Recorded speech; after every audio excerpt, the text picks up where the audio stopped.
हेगडी प्रधानाला इतका आनंद झाला मायबाप, कारण त्याच्या मनात काय होतं माहिती आहे का? त्याच्या मनात एकच होतं, कारण बरेच दिवस झालं कोणाच्याच लग्नात नसलो. आता प्रत्येकाला आपापलीच बाजू मांडावं ना, आपलाच फायदा करावा. बरेच दिवस झाल्यामुळे कोणाच्याच लग्नात नसलो नाही.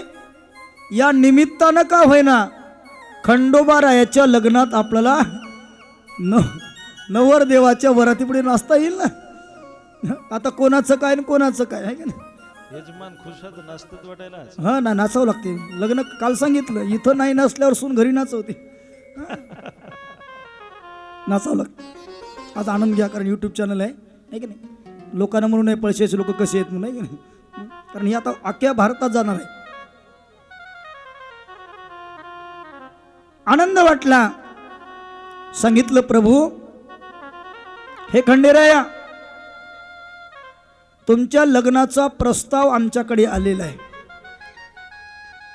नेवाशामध्ये तिनमा सेठ नावाचं वाणी आहे.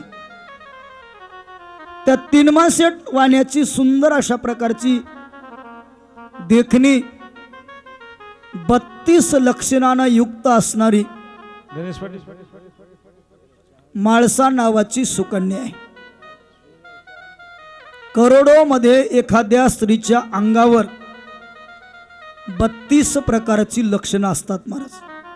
आम्ही पाहिलीत. काही स्त्रींच्या पायावर पद्म असतात, काहींच्या पायावर शंख चक्र असतात. प्रत्येक स्त्रियाच्या अंगावर लक्षणं असतात. अवलक्षणी एकच स्त्री जगात होती महाराज. ती होती भगवान विष्णूची मेवणी अवदशा. एकच जगातली अवदशा. ती अवलक्षणी. सगळ्या स्त्रियांच्या अंगावर लक्षणं असतात, पण 32 लक्षणं नसतात. कोणतीच्यावर 10, कोणावर 11, 15, 12 काय असतील ते, पण 32 लक्षणाने युक्त असणारी ती तिनमा सेठ वाण्याची मुलगी माळसा देवी होती. सांगितलं खंडोबाराया, त्या नेवाशाहून तिनमा सेठ वाण्याचं आपल्याला लग्नाकरता प्रस्ताव आलेला आहे. आता हे देवाला माहित नव्हतं का? देवाला माहित होतं, कारण देवाला काय कळत नाही. न सांगता तुम्हा कळो येते अंतर. सगळं कळतंय महाराज. देवानं सांगितलं होतं माळशीला, अर्थात पार्वतीला, पार्वती आपल्याला अवतार घ्यायचा ना, तू काय कर, नेवाशामध्ये तिनमा सेठ वाण्याच्या घरी जन्माला जाय. मी कैलास पर्वतावर अवतार घेतो आणि जेजुरगडावर येतोय. अगोदर ठरलेलं होतं माणूस. पण भगवान म्हणले, जरी आपल्याला माहीत असलं तरी परंपरा महत्वाची असते. परंपरेनं गेलं पाहिजे. आपण जर परंपरा पाळली नाही तर जगात लोक परंपरा पाळतील कसे? तुमच्या देवानं पाळली नाही, आम्ही का पाळावं असं म्हणतील ना. आणि म्हणून अशा प्रकारचं भगवंतानी सांगितलं, काही हरकत नाही. एक काम करा, कृष्णराव हेगडे प्रधानजी, त्यांना काय करा, आपला एक खलिता वाटा लावा नेवाशाला, आणि त्यांना खलित्यामध्ये असं लिहा, चिरंजीव सौभाग्य कांक्षिणी माळसा देवी आणि सहपरिवार लग्नाची बोलणी करण्याकरता तुम्ही जेजुरगडावर यावं. अशा प्रकारचा खलिता वाटा लावा. प्रधानी खलिता लिहिला, सगळा मजकूर लिहिला, एका सेवकाच्या हाती दिला. तो सेवक आपल्या हातामध्ये खलिता घेतला आणि त्या खलित्याला नमस्कार केला. प्रभू, मी जातो निरोप घेऊन तिथपर्यंत.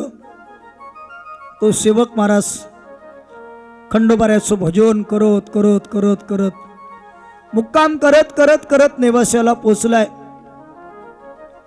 तिनमा सेठ वाण्याच्या घरी गेला.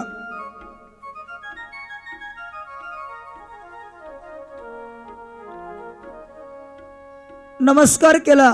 तुम्ही तिनमा सेठ वाणे? म्हणे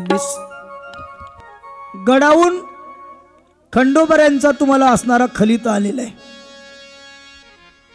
तो गडाहून खलिता आला असं कळाल्यावर महाराज तीनमा सेठवाण्याने नमस्कार केलाय त्या खलित्याला. तो भगवंताचा खलिता होता, भगवंताचं पत्र होतं, भगवंताचा प्रस्ताव होता. तसाच तो खलिता घेतला आणि तीनमा सेठवाण्यानं महापंडिताकडे, त्यांचा एक महापंडित कुलगुरू होता, महापंडितानं त्या खलिताची अशा प्रकारची रेशमी दोरी सोडली, सरळ गाठ होती महाराज. खलिता अशा प्रकारचा मोकळा केला आणि महापंडित तीनमा सेठ वाण्यासमोर खलिता वाचू लागला. आदरणीय महोदय, नेवाशा नगरनिवासी तीनमा सेठ, आपणास जेजुरगडावरच्या हेगडी प्रधानाचा साष्टांग दंडवत. आपणास विनंती करण्यात येते की आमच्या येथे आदरणीय चिरंजीव श्री खंडोबाराय यांच्या विवाहाची बोलणी करण्याकरता मी आपणास सादरपूर्वक, नम्रतापूर्वक हा खलिता आपणापर्यंत अशा प्रकारचं पोहोचित आहोत. या विवाह सोहळ्याकरता आपली संमती आहे किंवा नाही, याकरता आपण या खलित्याच्या खाली आपला मजकूर, आपले अशा प्रकारचं म्हणणं मांडावं. आपला सेवक कृष्णराव हेगडी प्रधान, जेजुरीगड, तालुका पुरंदर, जिल्हा पुणे, प्रस्तावाला. त्या वाण्याने प्रस्ताव, महापंडितांनी प्रस्ताव तीनमा सेठ वाण्याला वाचून दाखवलंय. तीनमा सेठच्या पत्नीने सुद्धा ते ऐकलंय. माळसा देवीने ते असणारा प्रस्ताव ऐकलाय. पण जरी माळसा देवीनं प्रस्ताव ऐकला तरी आईवडिलाचं कर्तव्य असते मुलीला विचारायला. तो तीनमा सेठ वाणी आणि त्याची पत्नी गेली माळसा. काय बाबा, अगं जेजुरगडावरून खलिता आलेला आहे. हो बाबा, ऐकला ना मी माझ्या कानाने. तुला मंजूर आहे का? तिने सांगितलं, बाबा मी लहानपणापासून भगवान शंकराला वरलेलं आहे. भगवान शंकराशिवाय इतर कोणाबरोबरही मी लग्न करायला तयार नाही. अगं असं काय बोलतेस? हो बाबा, मी माझ्या परमात्म्याला वरलेला आहे, त्याच्याशिवाय लग्न नाही करणार. अगं विचार कर. तिला विचार करण्याकरता 1 दिवसाचा वेळ दिला. कारण मुलीच्याही सुद्धा मनाचा मायबापानं आदर केला पाहिजे. लक्षात ठेवा मायबाप, आता सध्या खूप वाईट दिवस आले बरं काय. बऱ्याच मुली पळून जाऊन लग्न करतात. एक तुम्हाला कळकळीची विनंती सांगतोय, त्याचा काय परिणाम होतोय ते. पळून जाऊन लग्न करणं याचं शास्त्रात नाव आहे स्वयंवर. स्वयंवर करतं ना, स्वयंवर म्हणजे स्वतः आपल्या मनानं आपला पती निवडणं, याचं नाव स्वयंवर आहे. आज मन देऊ नये का, मी सगळं सांगणार. द्रौपदीचं स्वयंवर ठेवलं, तुम्हाला माहित आहे. काय ठेवलं होतं? मासा बांधला, पाण्यात बघायचं, खाली बघायचं आणि वर माशाचा डावाडोळा फोडायचा. सीता मातेचं स्वयंवर होतं परशुरामाचं धनुष्य. तुम्ही चरित्र त्यांचं वाचा. लग्न झाल्यापासून मरेपर्यंत त्यांच्या जीवनातलं दुःख कधीच संपलं नाही. भल्या त्या ईश्वराच्या पत्न्या होत्या, धर्माची पत्नी द्रौपदी होती. स्वतः वर निवडल्यामुळं जिचं स्वयंवर होतं अशा स्त्रीच्या जीवनात कधीच सुखाची प्राप्ती होत नाही, कधीच. असे हजारो उदाहरण सांगत बसेल तुम्हाला. पण महाराज, तुम्हाला हात जोडून विनंती आहे, मायबापानं लावून दिलेलं लग्न याला ब्राह्मी विवाह म्हणतात आणि स्वतः आपल्या हाताने लावले लग्न याला आसुरी विवाह म्हणतात. आसूर म्हणजे दुःख. पण सगळ्या गोष्टी करा पण ह्या गोष्टी पाळा. कारण मायबाप ज्याच्याबरोबर आपलं लग्न लावतात तो सर्व गुण संपन्न असतो. त्यांना माहीत असतोय आपल्या मनानं केलेला कारभार तेवढासा चांगला नसतोय. सांगितलं मी भगवंताशिवाय शंकराशिवाय कुणाबरोबरही लग्न करणार नाही. एक दिवसाचा वेळ दिला.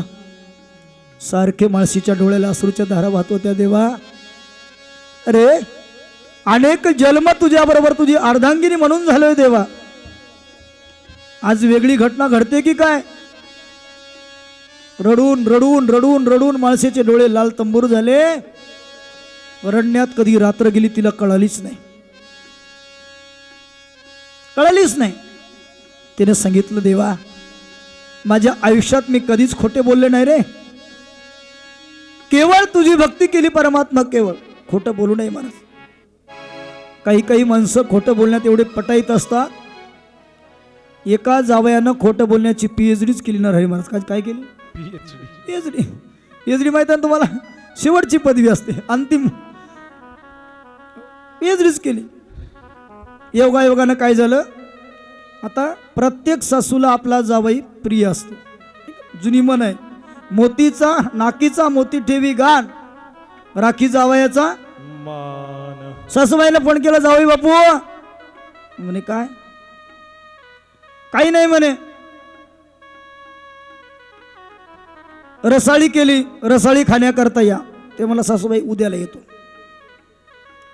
ठीक आहे म्हणे. आता उद्या सकाळी लवकर उठलं शेतातले कामं केले दिवसभर. लवकर सासूबाईकडे रसाळी खायला जायचं म्हणून लवकर उठलं. दिवसभर कामं केले महाराज. कामामध्ये वेळ निघून गेला. संध्याकाळचे 6 कधी वाजले याला कळालीच नाही. हातगाव सारखी सासरवाडी होती. ते म्हणला 6 वाजले. घडीकडे पाहिलं बाप रे मला 6 वाजले आणि 6:30 वाजता दिवस अस्तमान होतो. म्हणला हे याला होतं रात आंधळ.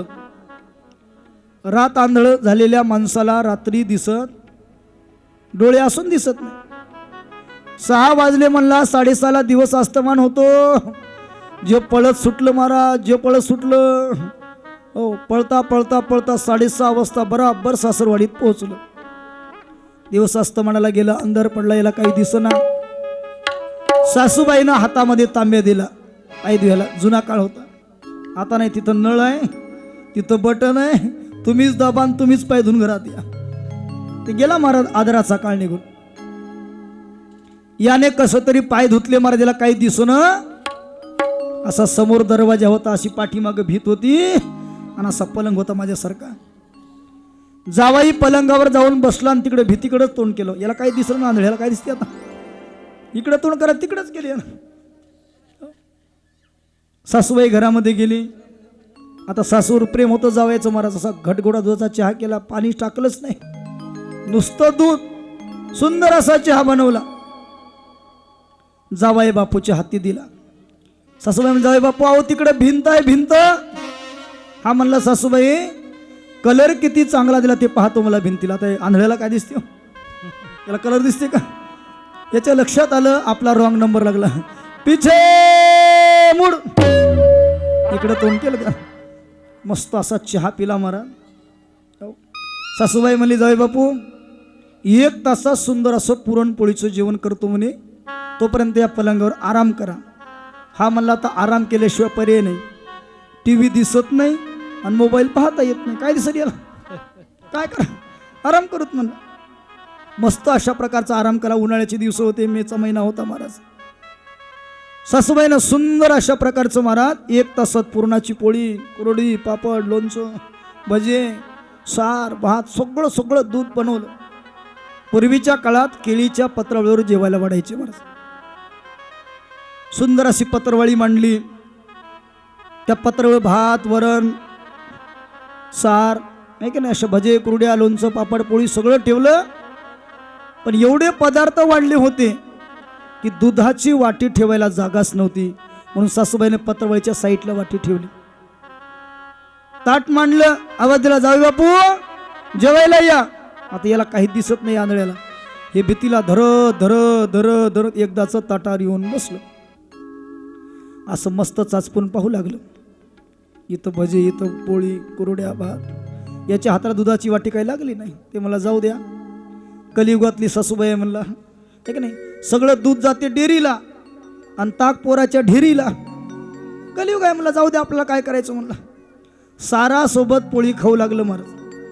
तेवढ्याच सासूबाईनं पाळलेली मांजर होती. ते मांजर आली निरगुण महाराज. तिनं डोळे बंद केले. पिते दूध डोळे मिटून जात मांजराची. पिते दूध डोळे मिटून जात मांजराची. मणी चोरट्याच्या कारे भीती चालण्याची.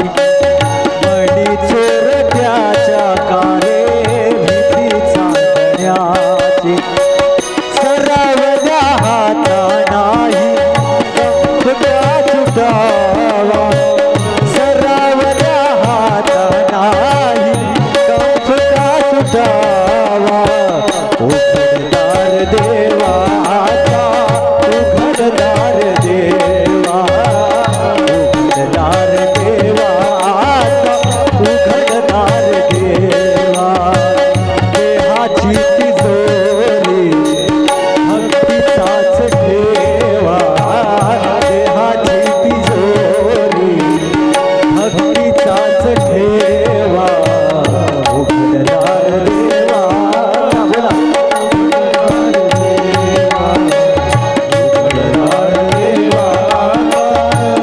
उघडदार देवा.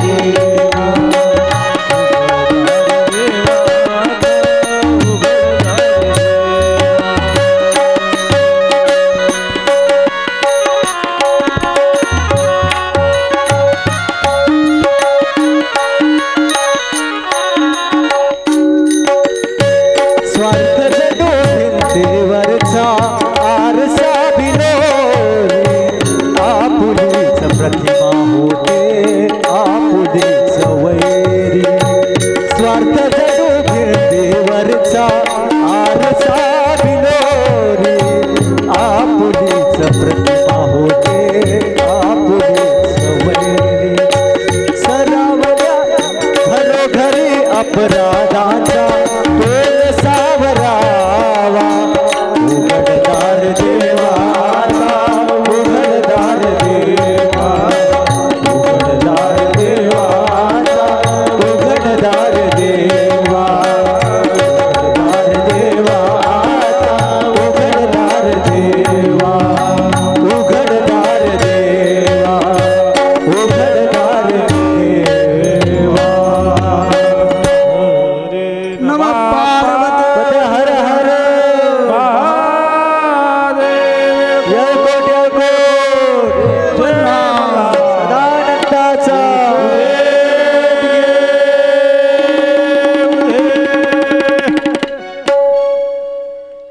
ते मांजरानं महाराज डोळे लावलं आणि डोळे लावून मांजर दूध पिऊ लागलं. सासूबाई म्हणली, जावई बापू अहो मांजर दूध पिते ना. तेव्हा याच्या लक्षात आलं आपल्याला दुधाची वाटी होती. ते म्हणलं, सासूबाई आता मांजर येऊ द्या, मांजराला सुट्टीत देत नाही म्हणलं. सासू घरात गेली महाराज. पूर्वी अशा मोठमोठाल्या वाट्या होत्या, आता एवढ्याच आल्या नाही ना. एवढ्या मोठमोठाल्या वाट्या एकदा वाढलं की परत वाढायचं कामच नव्हतं. सासूनं परत घरात गेली, दुधाची वाटी भरली, तूप टाकलं आणि वाटी खाली ठेवताना आवाज झाला. जावायला वाटलं मांजर चालली आणि शर्टाची बाई अशी केली आणि एक सासूच्या कानाखाली मारली. सासूबाई म्हणली, जावई बापू काय करता? काय नाही मला मांजरच होय वाटलं. मला जावायानं सासूला मांजरच केलं बुवा. मस्त जेवण झालं. आता ते पुरणपोळीचं जेवण महाराज. आज जेवण दाबून केलं, 4 पोळ्या खाल्ल्या जावे ना. आता सासरवाडीचं जेवण प्रेमानं आग्रहानं वाढलं सासून. आता ते जेवण केलं, सगळ्याला माहीत आहे महाराज 1 नंबरचा कार्यक्रम लागतो ना. जेवल्यावर जास्त पाणी पिते माणूस. उन्हाळ्याचे दिवस होते आणि जावई एवढा भाग्यवान होता महाराज. जावयानं गावात पाय टाकल्याबरोबर अख्खं गाव अंधारात, लाईटच गेली, डिपूच जळाला गावातला. भाग्यवान जावय, अख्खं गाव अंधारात. उन्हाळ्याचे दिवस महाराज, गरमी व्हायला लागली, जुना काळ, पंखा नाही, काही नाही. जावायला सासूबाई म्हणली, जावई बापू पलंगावर झोपा. मला झोपतो आता. सासूबाईने काय झालं महाराज, गरमी व्हाली म्हणून दरवाजामध्ये सासूबाई अशी आडवी झोपली, हवा लागल म्हणून. रात्रीच्या 2 वाजता याला कार्यक्रम आला. वा, जुना काळ होता, घरात काय बाथरूम नव्हत्या, बाहेर जायला लागायचं. त्यानं कसं तरी भीतीला धर धर धर धर दरवाजाकडे गेलं. सासू आडवी झोपली. सासूच्या अंगावर यानं कचो कचो कचो जाऊन सासूला तुडवलंच. वा, सासूबाई म्हणली, जाऊ बापू काय करता? काही नाही मला सासूबाई, रात्री मारलं त्याची माफी मागतो म्हणा. आता ही माफी होय का? इथपर्यंत आलं तरी खरं बोलायची जावायला सवय नाही. मी काय सांगू लागलो, काही काही माणसं खोटं बोलत पटाईत असतात. माणसानं सांगितलं, देवा आयुष्यात मी कधी खोटं बोललोय नाही. खोटं बोलू नये महाराज. का बोलू नये त्याचं कारण आहे. खोटं बोलल्यानंतर आपल्याला आपला हा नरदेह वैकुंठाला नेता येत नाही. आयुष्यामध्ये धर्मराजा एकदाच खोटं बोलला, ते बी अर्ध. देवानं बोलावं लावलं महाराज. कोणाला? धर्माला. युद्ध प्रसंगामध्ये धर्मा खोटं बोल, धर्म मला बोलत नाही, आणि बोल. बळजबरीनं देवानं बोलावं लागलं. तेव्हा एवढाच धर्म म्हणला, नरो वा कुंज. हत्ती मेला की माणूस नावाचा अशा प्रकारचा आसुस्तामा मेला की हत्ती नावाचा मेला मला माहिती नाही. एवढं अर्ध खोटं बोलला. परिणाम काय झाला? अंगुष्ठ त्या कर्मासाठी गेला. अंगुष्ठ त्या कर्मासाठी गेला.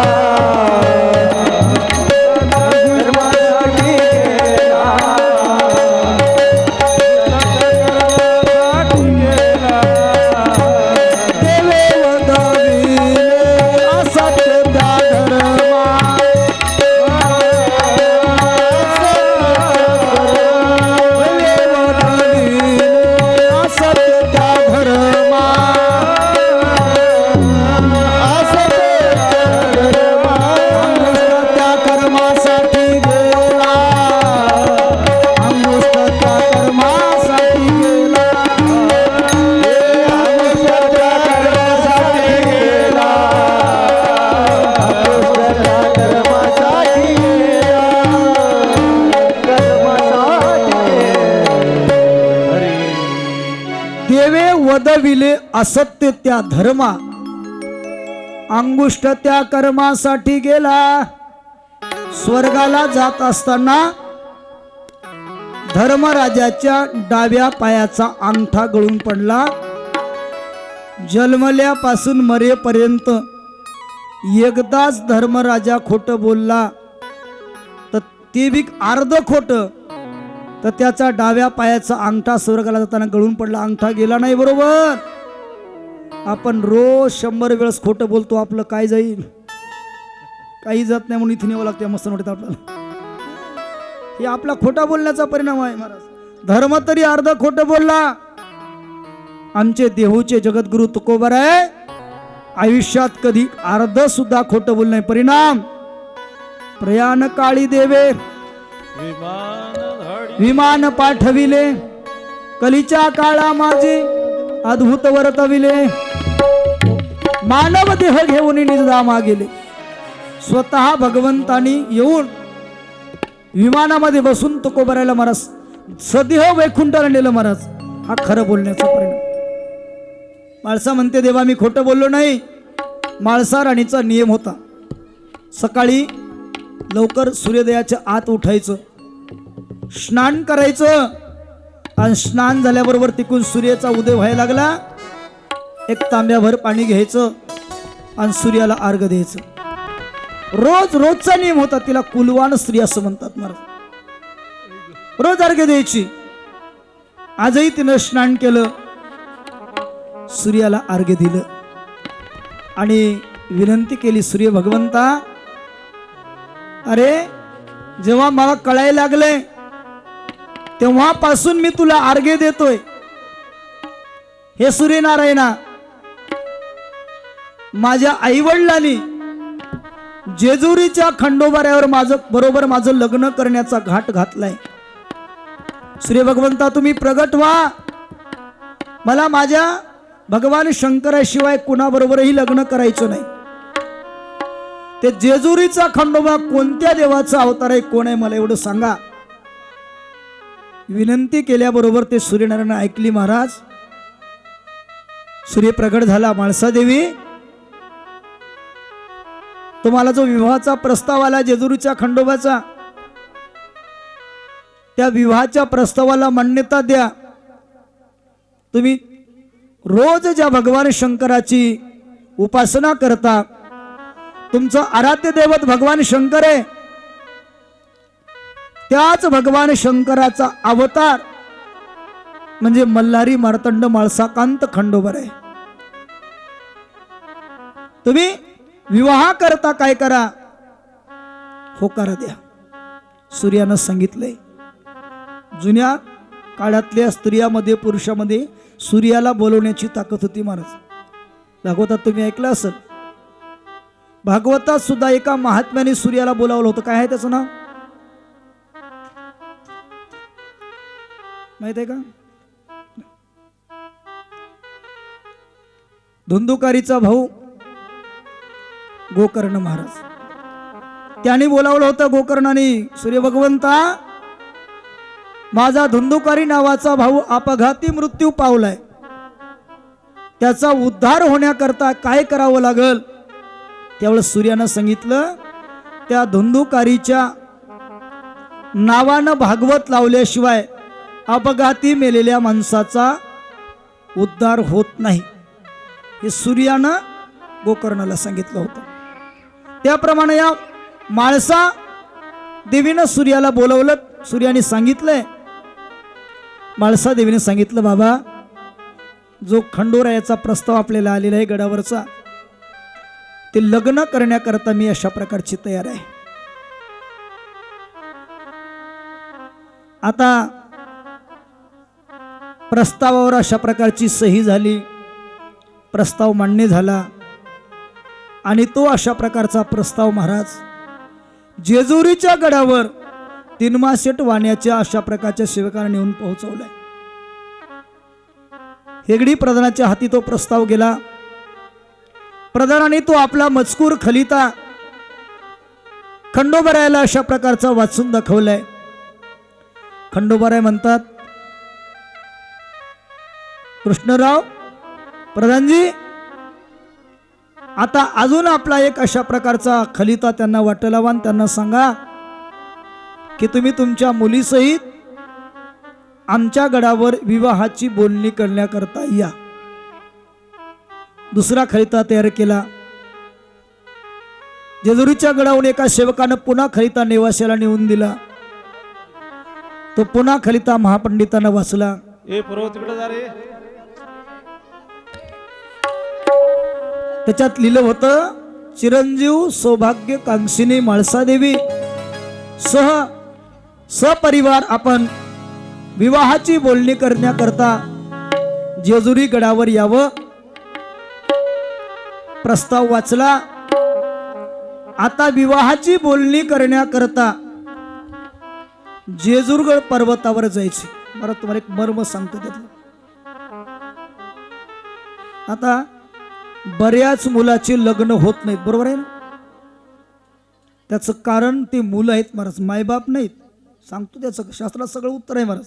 फक्त बघावं लागतं, वाचावं लागतं आणि ध्यानात ठेवावं लागतं. प्रत्येक मुलगी म्हणजे लक्ष्मीचा, देवीचा अवतार आहे महाराज. मुलीचा अपमान करणं म्हणजे लक्ष्मीचा अपमान करणे. मुलगी, आता जुन्या काळात सोयी नव्हत्या महाराज, मोबाईल नव्हते, मुलीचा चेहरा पाहता येत नव्हता. या काळात सगळ्या सोयी आहेत महाराज. घरीच मुलीचा फोटो पाहून पाहता येतो की आपल्याला आवडते का नाही. तिच्या घरी जायचं, कांदा पोहे खायचे आणि पुन्हा म्हणायचं आवडलं नसेल की पुन्हा निरोप देतो की मी माझ्या पदर सांगत आहे, ज्ञानेश्वरी वाचा, हे सगळं संतांनी लिहून ठेवले. कन्या पाहुन या म्हणे मनाची ने ज्ञानोबर आहे म्हणतात. असं होणार आहे कलियुगात. बर काय, घरी येऊन जर नकार दिला तर पुढची 7 जन्म त्याला काय व्हावं लागतं माहित आहे का? माहित आहे?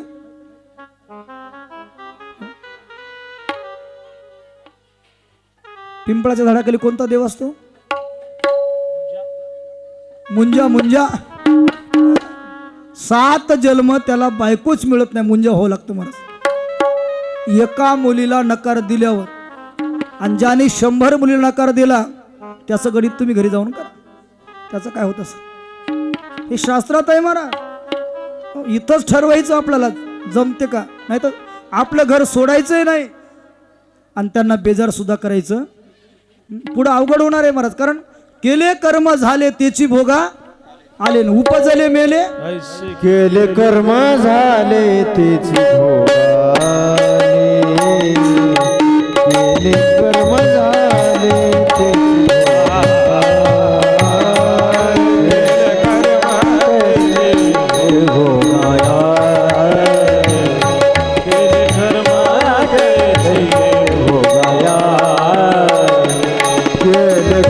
झाले तेची भोगाले.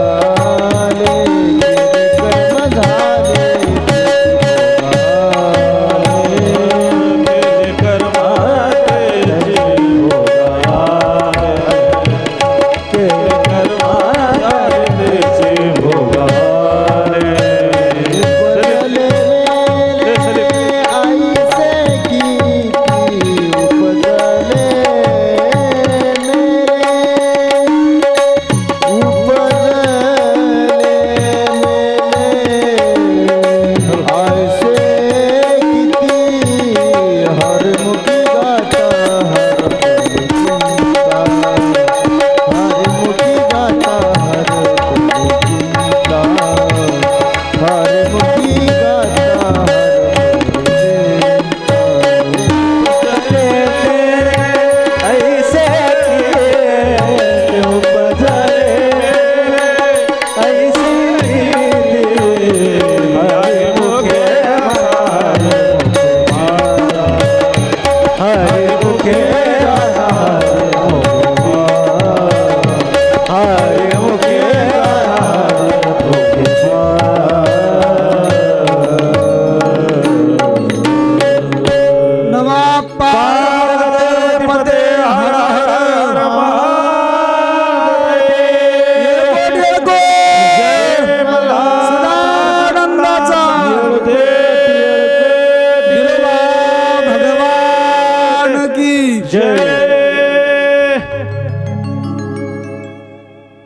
हा परिणाम भोगावा लागतोय महाराज.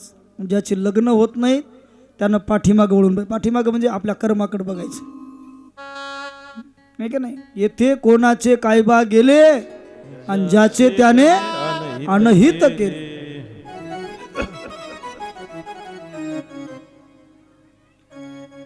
लग्नाची अशा प्रकारची आता महाराज गडावर जायचोय. तीनमान सेट वाण्याची लगबग सुरू झाली.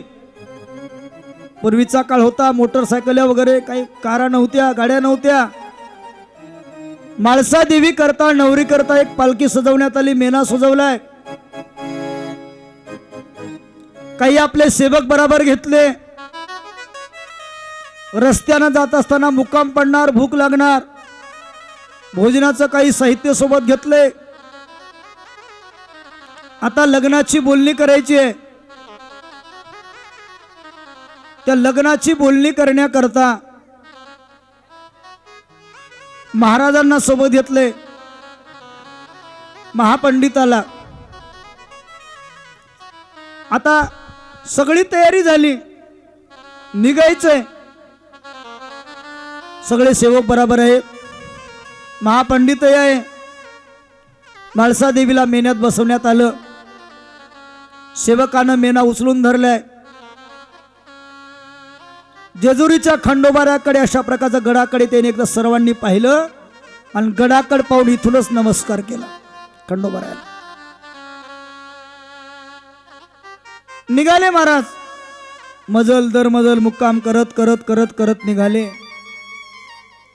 लग्नाला जात असताना मेन्यात बसलेल्या माळसादेवी विचार करू लागली, ज्यांच्या बरोबर लग्न करायचं ते मालक कसे असतील, ज्यांच्या घरी जायचं ते घर कसं असल, तिथलं वातावरण कसं असल, आपल्याला सांभाळून घेतील का नाही, आपल्याला तिथल्या रीती परंपरा रिवाज पाळता येतील की नाही. आता मनात कालवा कालव सुरू झाली. असं करता करता करता करता महाराज माळसा देवीची पालखी गडाच्या पायथ्याशी आली. प्रधानाला कळालं, नेवासेवण तिन्मा सेटवाणी माळसा देवी महापंडित काही त्यांचे सेवक आलेले आहेत, आपल्या गडावर येणार आहेत. गडाच्या अशा प्रकारच्या महाराज खाली आलेत, स्वागत करणं आपलं काम आहे. पण तेवढ्यात काय झालं माहिती का, लग्नाची बोलणी करायची होती आणि तेवढ्यात भगवंताला महाराज काय झाली, बाणूची आठवण झाली. त्या बाणाई देवीला नारद महर्षीनं हळदीचं तयार केलेलं शिवलिंग दिलं होतं. कशाचं? हळदीचं. सांगितलं या शिवलिंगाची अशी सेवा कर, अशी भक्ती कर, एक ना एक दिवस हा अशा प्रकारचा खंडोबा तुला भेटणार, महादेव भेटणार. तिनं महाराज अंतकरणापासून त्या हळदीच्या शिवलिंगाची सेवा करायला सुरुवात केली. इतकी कठोर ती भक्ती करत होती की त्या भक्तीचं ओझ खंडोबरायाच्या अंगावर आपोआप भंडारा उमटायचा. आपोआप काय ताकद असेल महाराज, काय पराकाष्ठा असेल भक्तीची.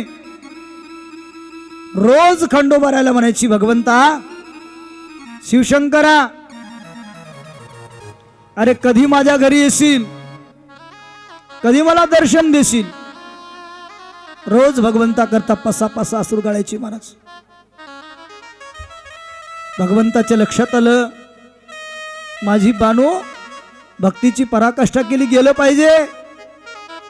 नाही गेलं तर बानूला वाटल देवाची भक्ती करून उपयोगाचं नाही, भगवान प्रसन्न होत नाही. इकडे प्रधानजीला म्हणतात, प्रधानजी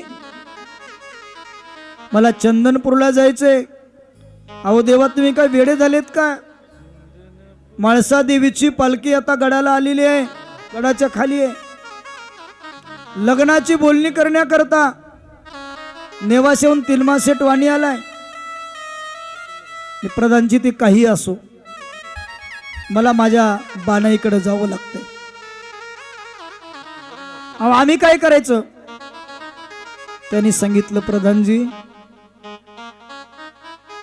आम्ही काय करायचंय? मला माहित नसताना तुम्हाला लग्नाची बोलणी करता येतं, मला न कळू देता तुम्हाला मोहिनीचं रूप धारण करता येतं. मग एवढं काम तुमच्यानं होत नाही का? म्हणे ते वर आले तरी त्यांचा आदरपूर्वक पाहुणचार करा, त्यांना गप्पा गोष्टी करून त्याच्यामध्ये रंगवा, तोपर्यंत मी येतोच. निघाले महाराज. खंडोबा निघाला. नारद महर्षीची आणि बानाईची चर्चा चालू आहे. सांगितलं, बानाई आज तुझ्या घरी देव येणार,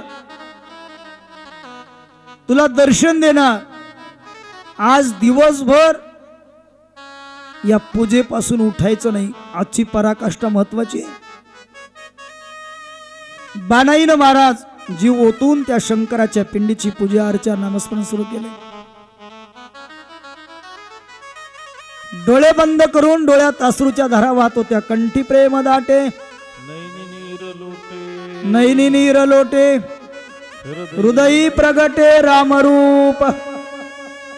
जोपर्यंत परमात्मा जर आपल्याला भेटावा असं वाटत असेल ना, तर देवाच्या भेटी करता कंठात प्रेम दाटलं पाहिजे आणि डोळ्यात ऑटोमॅटिक अश्रूच्या धारा वाहिल्या पाहिजे.